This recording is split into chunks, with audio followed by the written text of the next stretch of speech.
technology business, we've heard of product business, now we have a service business, Bold Step. So, Kyle.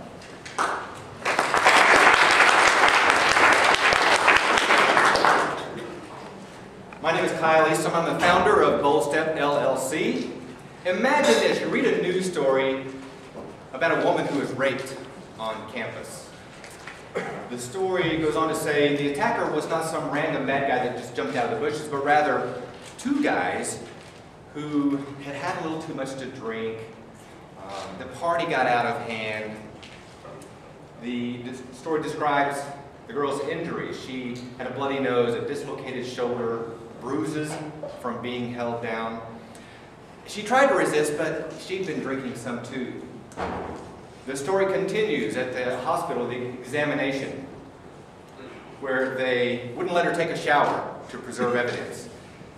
They asked her to tell her story over and over to a male police officer. A doctor she didn't know came in and he examined and probed and swabbed. And she's alone, she's frightened, she's in pain, she is embarrassed, utterly humiliated. Can you imagine?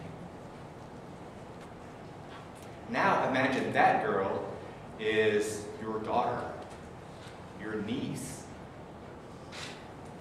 Think I'm being too dramatic? I mean, come on, Kyle. I mean, how often does something like that really happen? Maybe more often than you think. On this campus, in the last 5 months, from December, sexual assault charge under investigation. February, OSU Forward charged with rape. Last month, student reports rape, seeks protective order. Just on this campus. Those are just the cases that were reported for a crime that is generally understood to be vastly underreported. What about all the other thousands of college campuses across the country? I mean, how many girls are really assaulted? As many as 20 to 25% of women are physically or sexually assaulted by the time they leave college. 1 in 4. And on college campuses, it's much more likely that that attacker is someone the girl knows in a date rape or acquaintance rape situation, rather than some random attacker. The solution is a training and education program designed to help college girls prevent, and if necessary, survive a physical or sexual assault. This training program will include live self-defense workshops on college campuses, plus a library of online resources and an update, a video update every couple of weeks to help these students keep personal safety top of mind. The program, of course, includes self-defense tactics, but it's more than that. It's helping prevent a bad situation before it arises. I tell people the best way to win any fight is to not be there when it happens. You're guaranteed not to be hurt in that fight. So we're going to stress prevention, awareness, and how not to get in a bad situation to begin with, avoiding behavior that can lead to problems. For example, convicted sexual offenders have said in interviews that they very often target women based on their body language. So a woman who appears to be timid or shy or unaware is much more likely to be a target. On the other hand, a woman who walks down the street and presents an image of confidence, who appears to be assertive and bold, is much less likely to be a target. In fact, that's where the name Bold Step comes from. Our goal at Bold Step is to help these girls get home safely every single night. It seems I found the perfect storm of my life experience to put this program together. My experience as a former law enforcement officer, as a corporate trainer, as an entrepreneur, as a martial arts instructor for 20 years. I have a black belt in 3 martial arts. I'm the judo instructor here at Oklahoma State, which gives me some credibility with other universities. The perfect confluence, if you will, of these experiences to build a program of personal safety and self-defense education for college women. The way it will work is Bold Step will sell a subscription to the university, which allows all of those students on that campus to have online access to all of the Bold Step materials. And some of those will include some of these things: instructional videos, blog, interviews, safety tips, case study scenarios, as well as the 2-week or bi-weekly video update to keep personal safety top of mind, and of course the live self-defense workshops we deliver on each of those campuses that are subscribers. The fee will be based on enrollment and is $3 per female student. The economic model of the business is based on low number of transactions, the buyer being the university, so low number of transactions with the individual universities, but high margins. Since most of this is delivered online, the fixed costs of developing the delivery system and developing that content, once that's covered, it's relatively inexpensive to deliver it to yet another university. Of course, the results, the goal is to keep these students safe while giving their parents some peace of mind and providing the university some reassurance. The potential market for women's self-defense is huge, really. I mean, there are a lot of women out there. And so we can look at government or corporate or association or personal development markets. We chose the education market, colleges and universities. Statistics say that women that are college age are much more likely to be assaulted than other women, so that's where we thought we could have the biggest impact. In the U.S., there are about 10 million college women. Based on the number we ascribe to this, $3 per person, that's $30 million in higher education. You can see we further segmented that market to concentrate on 4-year universities with enrollments of 20,000 or more in a 5-state region surrounding Oklahoma. So that would be schools like OSU, OU, Texas Tech, Kansas State. Then when we get some traction in this area, we'll expand to other areas across the country. Once we're successful in that market, some ideas to grow the company even further are to look at other markets. So we may move from colleges into high schools, would be a logical move. Or we may license the Bold Step method, the Bold Step materials, to Women's Fitness Center like Curves. Another idea to grow that company in the future is to add products to the mix, so that once we have this audience of tens or hundreds of thousands of college students, then we start to offer self-defense products like pepper spray, stun guns, alarms, which will add another healthy revenue stream. There are some organizations doing some women's self-defense across the country. Some of them are listed here, and they do a good job at what they're doing. There are some limitations, however, some drawbacks. One is these tend to be short-term events, so a class may be a couple of hours, half day, or 3 or 4 days over the course of 2 weeks. And while it's very good skills at the time, there's nothing to follow that up and reinforce the skills they learn at that session. And so 6 months or 12 months later, those skills can become stale. Another drawback is some of these classes are so small they have as few as 10 students involved. It's great for those 10, but Bold Step wants to address those two situations by making this accessible to not tens but thousands of students. So every student on that campus has access to the material. I know they won't all use it. Every student is not going to go online and look at the materials, but they all have access to it. The other thing that Bold Step will do to differentiate itself is to offer this continuity, this reinforcement.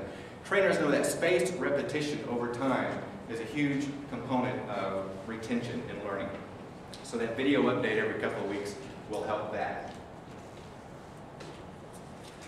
Operations are divided into 2 stages. Front stage, what the customer sees, the backstage, kind of behind the curtain, but still crucial to the operation. For Bold Step, the front stage will be the sales and marketing efforts, the videos, the workshops people actually see, of course the user interface, the web portal that's developed. Behind the scenes, the backstage will be development of the content, the delivery system, the technology piece, managing employees and contractors, and of course administrative functions like billing. The actual buyer at a university is an administrator, like a vice president of student affairs, director of Greek life, director of residential life. And of course they have students' best interests, they have their personal safety in mind, but these administrators also have the university's image in mind.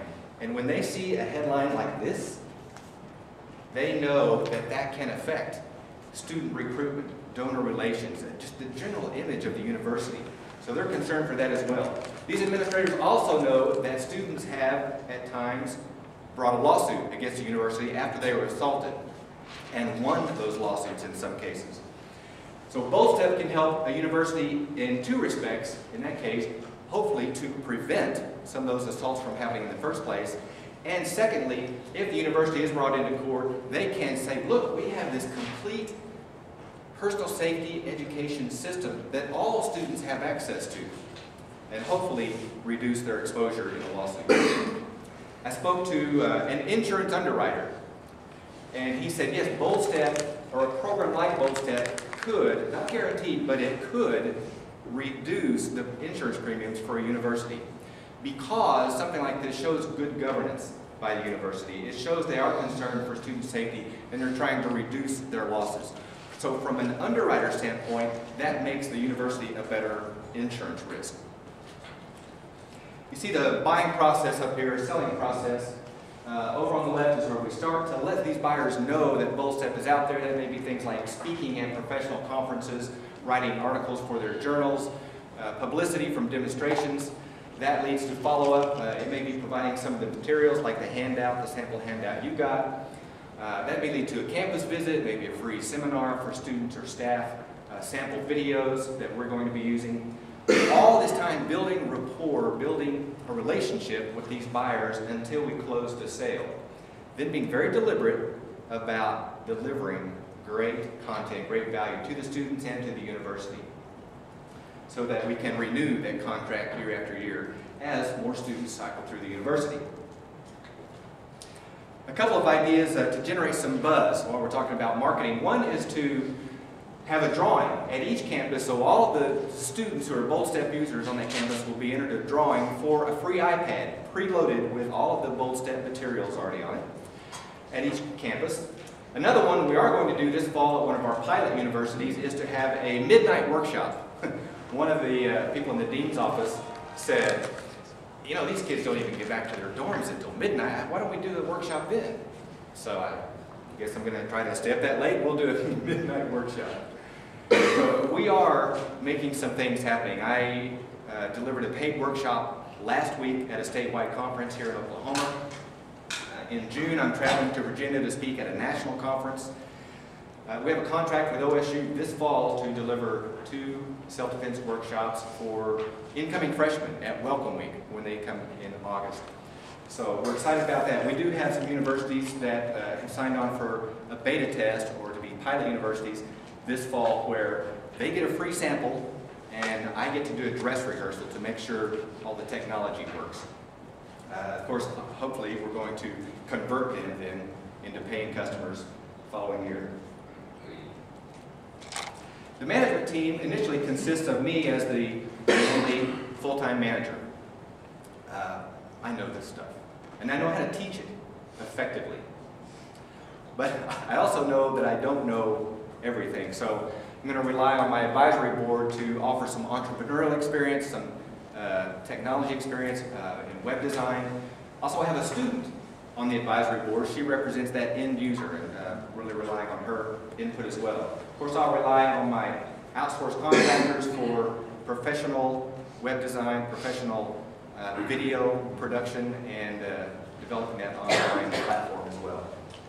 So from a staffing standpoint, we'll start fairly lean, but then obviously as the company ramps up, we'll add full-time salespeople, administrative staff, a full-time IT person. We'll certify contract trainers to go out and deliver these individual workshops at these universities as needed. As for the numbers, we talked about the cost of goods being actually quite low based on a per student basis, and so once those fixed costs are covered with the IT development, the video production, it's relatively inexpensive to deliver that to more universities. Break-even happens in the first year with revenues of about $119,000. That equates to 4 universities, 40,000 students. You can see the revenues go from $191,000 to about $1.8 million in the 5th year, and earnings in year 5 about $490,000. At this point, I am not seeking any outside funding. Well, let me clarify that. I am definitely seeking the funding that comes with winning this competition.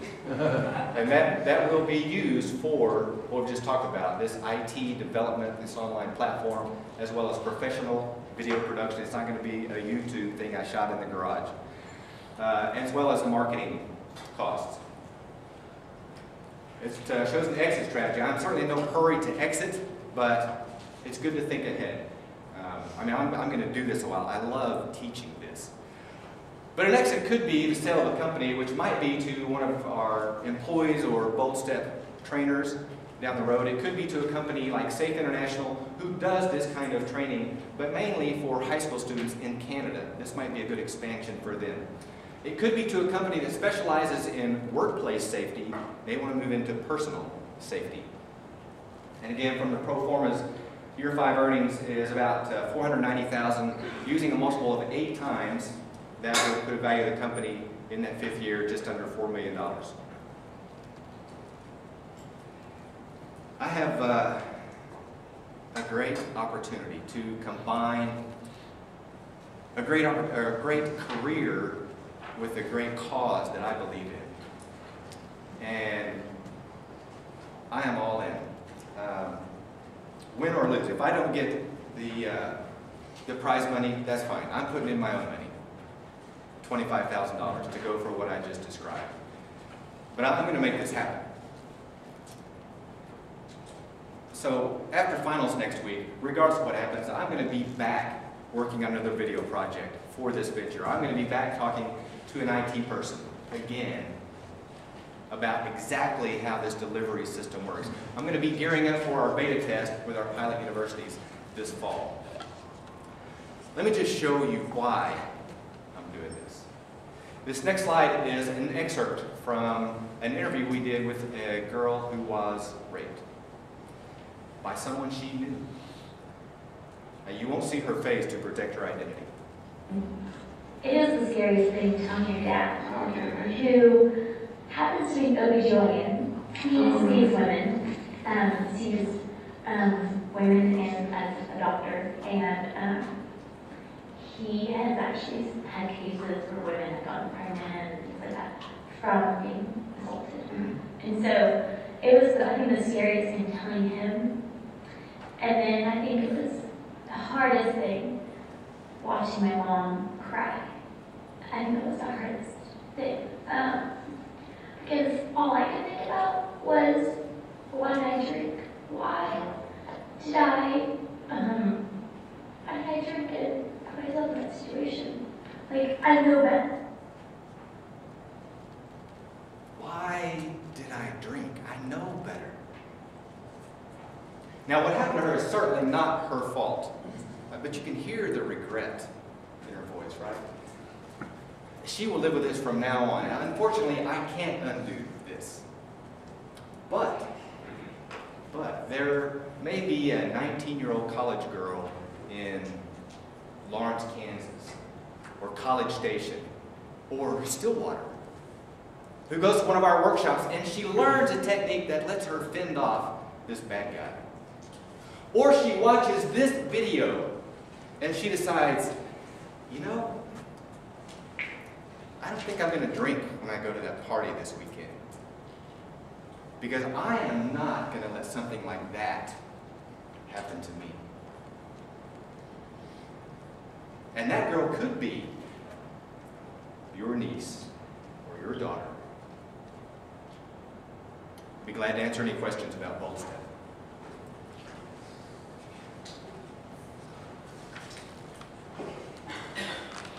Are you wanting to sell like a complete package to a university, in other words, to cover every girl in the university, or what's your approach to a school? The approach is to sell this complete subscription. The pricing would be based on the total number of female students they have. We looked at a couple different pricing models. We started out saying it's going to be based on your total enrollment, male and female. We thought one objection we might get would be an administrator saying, yeah, we have a lot of guy students. I don't think a lot of them are going to watch this, even though they could benefit, and I hope they watch it. Why are you charging me for all these guys? And so took this back and said, okay, we're going to charge you based on your female enrollment, But all of your students will have access, the men, the women, faculty and staff, so that's a value add, no extra charge. Again, they won't all watch it, I know that, but hopefully enough will that it makes a difference for some of those girls. You're selling to fear, right? Yeah. Okay, would the parents be a more logical sales point than the university? Thought about the parents, and I've had some people say the dads will write you a check in a heartbeat. And I understand that, and thought about that, but decided I would rather market to 200 universities than to 2 million dads. I think it's just, obviously the price tag for a university at $30,000 or $40,000 is higher than, I don't know what the price would be for a dad, $100 a year, but, so that's why I did that. How do you control access to this? Assuming you do a deal with the university where you have 20,000 students, let's say 10,000 females, so that's your pricing model. Now, how do you, from a technology standpoint, you're trying to make that available to everyone on campus. Correct. What is, have you thought through the user identification, registration, the logistics of all that, so that everyone on just that university campus has access, not every other university? Right. I have thought through that, and that's why I hire a guy like you who has a software technology background to do that. And no, we have, and I don't have all those details worked out. And from the tech people I've talked to, there are different ways to do that. So that may be the university login that student already has. So whether that's hosted offsite or whether the university says, yeah, we'll host that material and access it that way. Quite frankly, if some people log on or they're able to get access that sneak in, I'd rather have that than make it so difficult to log in and access that people aren't going to use. It's not worth the hassle. So, what percentage of the content is already developed? the live workshops already developed, have been presented, rave reviews. We have this video done with this person. We have storyboards for a couple more videos done. We've done 3 of these 90-second video updates. So, and I mean, we're going to be constantly developing content over the years, but 20%, just to pick out a number at this point, developed. How will you expect the university as your customer to measure the effectiveness of their investment in your program? To measure effectiveness, every university is required to report crime statistics. The Jean Clary law says that they have to do this, including rape, sexual assault, burglary, I mean all categories of crime. That's one way to see over time if there's a trend of did these types of assaults go down. Quite frankly, I'm a little skeptical of that. I think it's hugely underreported. I've looked at some university websites, and on a campus of 20, 30,000, the police statistics say there were 2 sexual assaults for the whole year for a campus. That's just hard for me to believe. So, I mean, with numbers that small, if you go from 2 to 1, is that statistically significant? Is that just an outlier? It's hard to say. It may be more qualitative feedback of, are they using it? Do they enjoy it? How was the participation at the workshops? Those kinds of things. So you envision keeping track of minutes watched, various metrics of engagement with the student population? I would certainly like to do that. That again comes back to the technical piece. I can't explain how we do that, but I think that's certainly possible. You mentioned that you're doing a couple of workshops for OSU. What was the objection to going ahead and doing a subscription here at OSU like you're proposing? I didn't really try to sell that subscription at the time because it wasn't ready. When we signed that contract for the workshops themselves a couple of months ago, I was not as far along as I am now. And so OSU is one of the pilot schools this fall, and so it's, if you want to call that a pre-order, a test drive, whatever. And so part of that is my comfort level of, I'm going to wait until I know it's a great product before I take somebody's money. Describe your concept of a personal threat index and how is it applied to this, and is it a concept that can be applied in other ways or in other markets? Okay.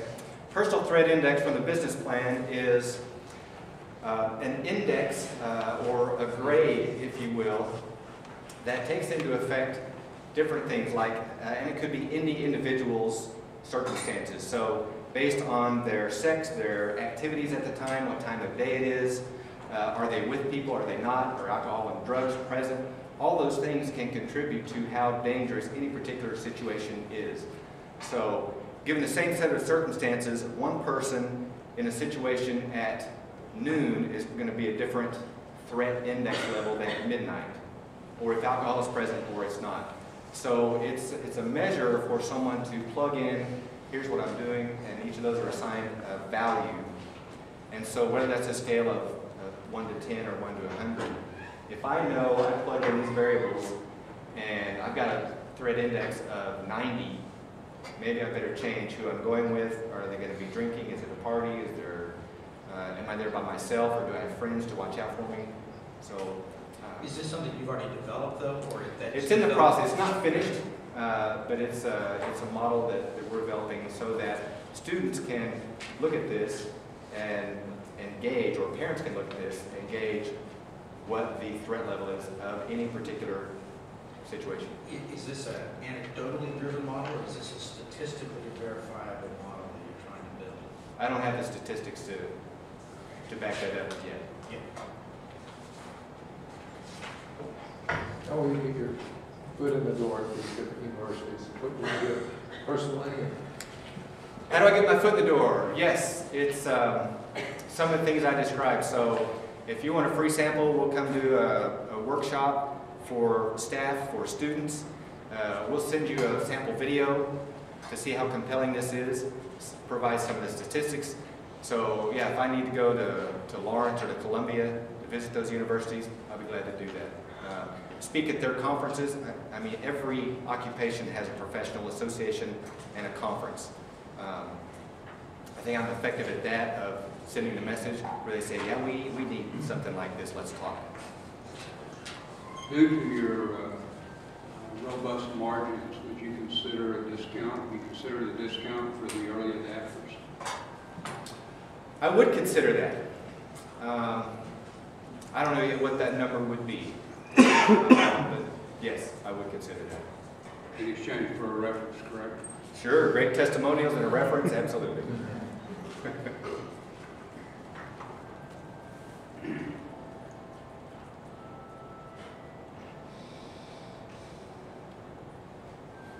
Your social component seems like an extremely good idea. Can you give us some feedback on that, what you expect to see from that, and why this particular nonprofit as opposed to maybe others? Sure, in the business plan, I outlined there that the company would support RAIN, R-A-I-N-N, the Rape, Abuse, Incest Network. Just because that goes to what we speak to. They are educating people about sexual assault. I just think it's a great cause. It's one of the leading nonprofits in the country on this topic. That's part of my personal values, is supporting something like that, whether you want to give to church or to the Humane Society, I don't know. That just is congruent with what I want to do with this company, so that's why I chose that. And when will you roll this out? The pilot is this fall. So universities, again, they're not being charged anything, so if there are some glitches, hopefully there will be some forgiveness. But next year, January, is the plan to have the entire, to have people start writing a check. Okay. Which department in the university do you sell to, security or somebody else? At OSU, we spoke to the Vice President of Student Affairs, which she oversees a lot of things. It could vary depending on the university. It could be the Greek life coordinator who said, we've got to have this for all of the houses. It could be residential life. Obviously, we talked about, or mentioned up here on the slide, student housing. That's where at Oklahoma Christian, another pilot school this fall, very heavily populated. I mean, most of those students live on campus in dorms. So it could be the residence life, dean of students. It could be the safety or security campus police people. OSU has a risk management coordinator. It could go through that door. So it could come through any of those avenues. You obviously have a lot of background in this area and are an expert in a lot of different venues. And you're going to be doing a lot of these workshops yourself. What's your plan to scale? Because obviously you can't go to do all the workshops in every state. What is your plan to scale? Right. The plan is, and I can't go do 50, 70 workshops a year and do some of this other stuff. So for those workshops that are delivered live on campuses is to leverage my network through the martial arts community that I'm in, through the law enforcement community that I came out of, to certify some of those people to deliver those workshops while I'm back delivering new content or selling or whatever I need to be doing, overseeing operations. I have some of those people in mind already. I know their character. I know they already have some of these skills. It's just a matter of making sure we're on the same page in what they deliver once they get out there. Have you considered social media networks, the Facebooks, the tweets, all the things, to pass the idea around? I have considered social media and certainly want to integrate that. That probably means getting an intern or a part-time person at some point because I am not a Facebook expert. But I know the 19, 21-year-old students are, and that's where they get their news, their updates. So absolutely want to have that presence on Facebook, Twitter, YouTube, all those venues where my end users are going to be. That's going to be a critical component.